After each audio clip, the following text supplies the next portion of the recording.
Ah, it's great to be back. It is, isn't it, Larry? Indeed it is, Gary. We are back to part 2 of this Spechie round. Welcome back to this wonderful show. The next video is going to be Perks of Being Invisible by Spechie, and the rest of the videos to come to finish the series once and for all.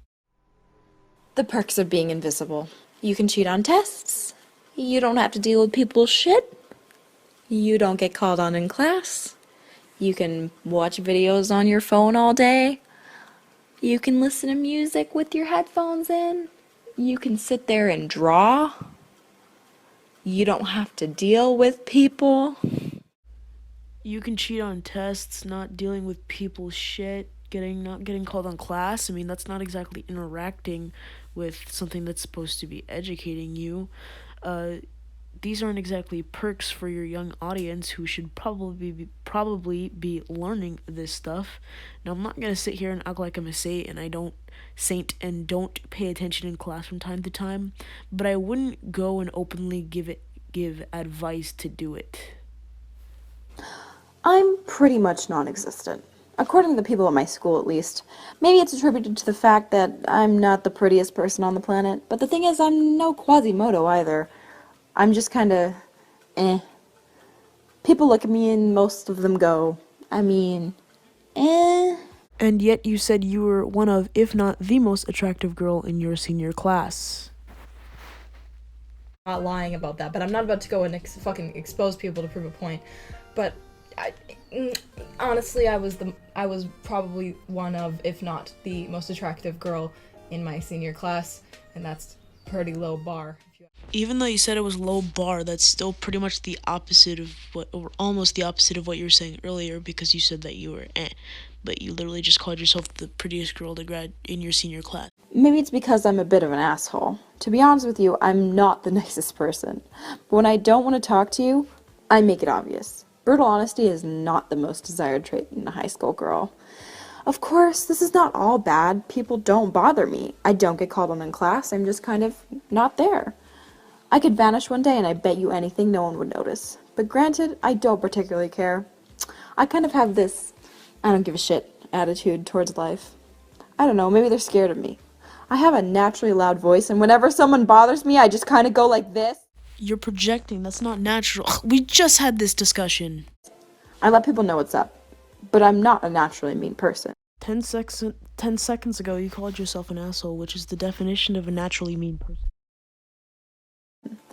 I just don't have time for people's shit. I've had people try to come to me with their problems, and most of the time I give them the most rational answer. I don't go, oh, you'll be okay. I give them, stop being a bitch, you're a privileged middle-class American child. You're not living in a hut in Cuba. Just because your man left you does not mean your life is over. Pick your ass up off the ground and quit whining. I know what's coming. She knows what's coming. I can't wait, but I'm gonna put it off for a bit longer just so we can get this video done. Then I'm gonna get into that right there. Not the most supportive. I'm real with people, and maybe that's why they don't like me. In class the other day, this guy turns to me and goes, you know, I've never heard you talk. And I just kinda, what? I've sat next to this kid in almost every class. But apparently, I was nothing more than a speck of dust in his peripheral vision.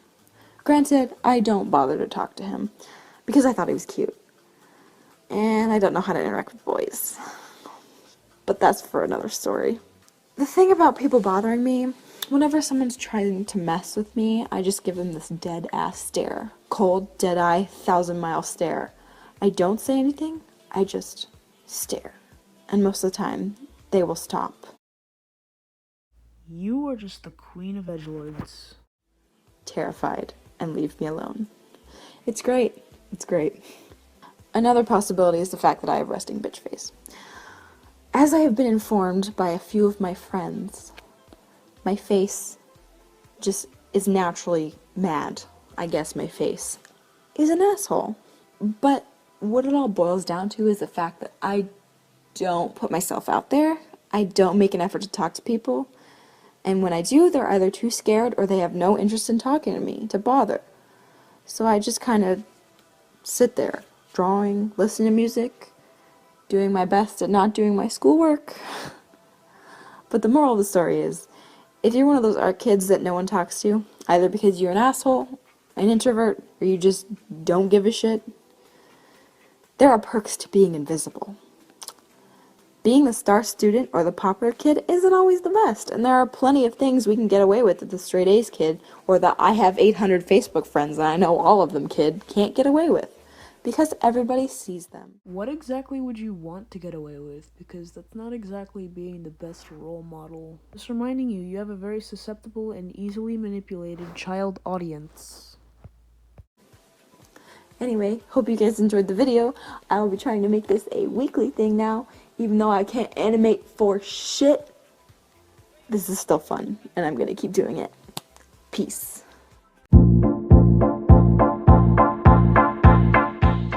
Now the good stuff. Remember that clip I showed you earlier? Well, I'll play it again just so that you get a nice reminder. Bullshit. I've had people try to come to me with their problems, and most of the time I give them the most rational answer. I don't go, "Oh, you'll be okay." I give them, "Stop being a bitch. You're a privileged middle-class American child. You're not living in a hut in Cuba. Just because your man left you does not mean your life is over. Pick your ass up off the ground and quit whining." Not the most supportive. I'm real with people, and maybe that's why they don't like me. You see, some time later, she actually made 2 videos, a bunch of tweets, and an animatic about her boyfriend that broke up with her. Oh, sweet hypocrisy, how unkind art thou. The first video she uploaded about it was her depressive state. Second one was an animatic. And the third one was her just giving regular, generic relationship advice, because apparently she's Bridget Jones now that she's had her heart broken 3 times. The one that I'm really going to be going in depth here is her first one, which is heartbreak. After that, I'm just going to look at her Patreon, and then after that, I'm going to go to the Discord and then wrap this thing up, because it is getting a bit long, and I don't want it to be too long. What did I do wrong? Is this my fault? It must be, because it's always happening to me, and I must be doing something wrong. Why do they never like me the way I like them? Heartbreak is probably one of the worst pains a person can feel. You didn't seem to be thinking that when you were telling that girl in the video to stop whining and get up. It's like your entire body is in pain. Your arms feel weak. Your chest is heavy. It's like a large creature is sitting on you and crushing the life out of you. I've had to break a few hearts, and I've had my heart broken in return. Several times. Each time, it's the same. I'm the type of person who will give everything I can to the person I want to love. I will give them everything I have, all of my emotions without hesitation. Some people call this clingy, but I try not to be. When I find someone I care about, I tend to latch onto them, and I want to be around them as much as possible. I'm also brave. Very brave. Perhaps too brave. I'll be willing to go the extra mile for someone even if they won't. Oh my goodness, you committed to a relationship?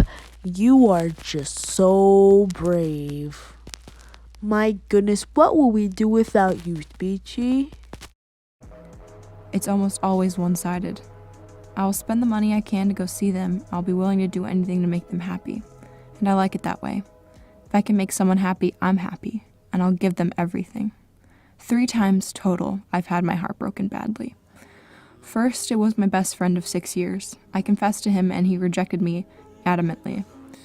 It took me almost a year to get over him because I really had thought he'd like me back. The situation was he flirted with me a lot and I just kind of assumed there was something there for me when there wasn't.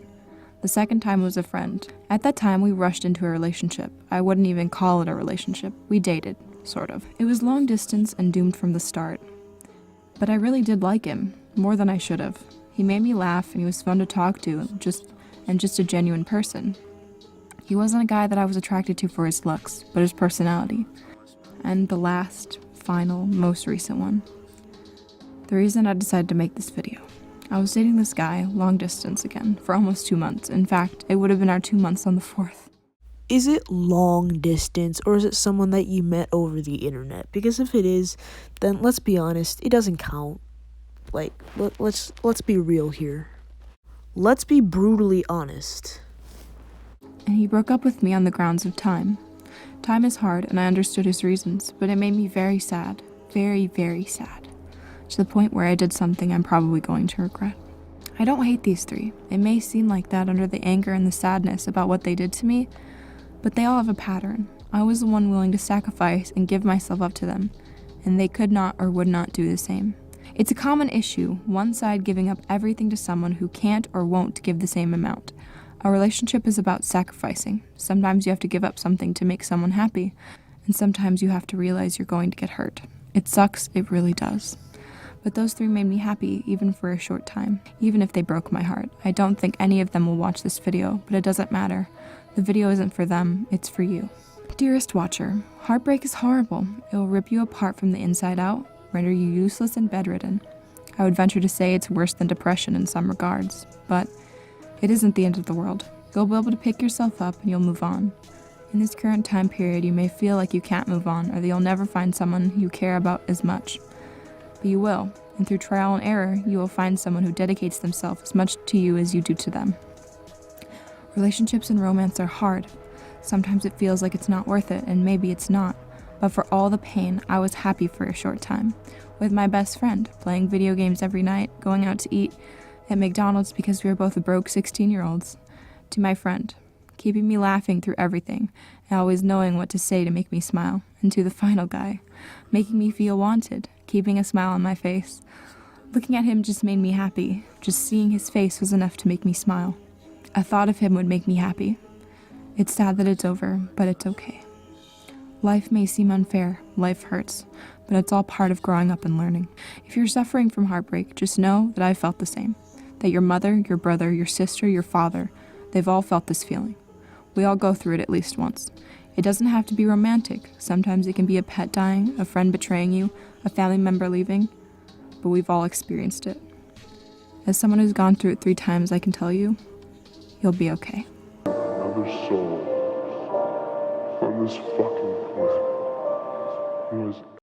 Bro, you couldn't kick my butt. This entire video is a poached middle-class American child not living in a hut in Cuba, whining about a breakup. Yeah, I think we've already established that this is pretty hypocritical. But I know that she said in her video that it's not the end of the world, but when you make several videos on a subject, you're clearly grieving. And the hypothetical in her Perks of Invisible video was clearly grieving about a breakup of something. And she said it's not the end of the world. But when you're grieving, you know it's not the end of the world, but you're sad. So, funny how karma works there. But that is all for that specific video. Now we're going to be going on to the next one. It's over. We're just going to be looking at her Patreon now. Now here I am on Spechie's Patreon, and from the looks of it, it looks like a pretty normal basic Patreon. First you have your $1, which is pretty normal. Then you have your $5, which is also extremely normal. But then you have your $20, which I guess is normal, but then you have $100, and it's just like a huge skip. And the thing is, with this one, you get the same Discord rewards for the $20 as for the $100. And all you get for the $100 is like a picture and a Twitter follower. So you really get more for the $20 than for the $100. That makes like, because with $20 you get like a whole bunch more, and then for the $1, you get access to whips and access to videos before, and that's way more than the $100. And do I get any of the rewards above? Because since you didn't put that, I'm led to believe that I don't. So basically for $100, I don't get any of the rewards above. And finally, to conclude this video, I'm going to be looking at her Discord. The rundown of the situation is, when I was in Spechie's Discord, and yes, I was in her Discord, for research purposes, I used the N-word to describe why it wasn't bad, because there was another guy using the N-word, and I was trying to explain to him why it wasn't bad, so I used the N-word. But the context was completely fine, yet I got trashed for 24 hours, because you can't use it no matter what. Any other word, it's even in the rules, any other word or racial slur, any other word or racial slur can be used based on context, except for the N-word, which I find pretty annoying and very, very, very stupid. like Spechie. But that's it. That's the rundown of the situation. And they told me that the rules aren't subject to change, which how is the community supposed to grow if it's not even supposed to listen to its members? And they even told me if I had a problem, I could message one of them, and they didn't do anything about it. So that's it. And on to the conclusion. Concluding thoughts. Now, Spechie is an interesting one. You see, she's not very bright and still has a lot to learn.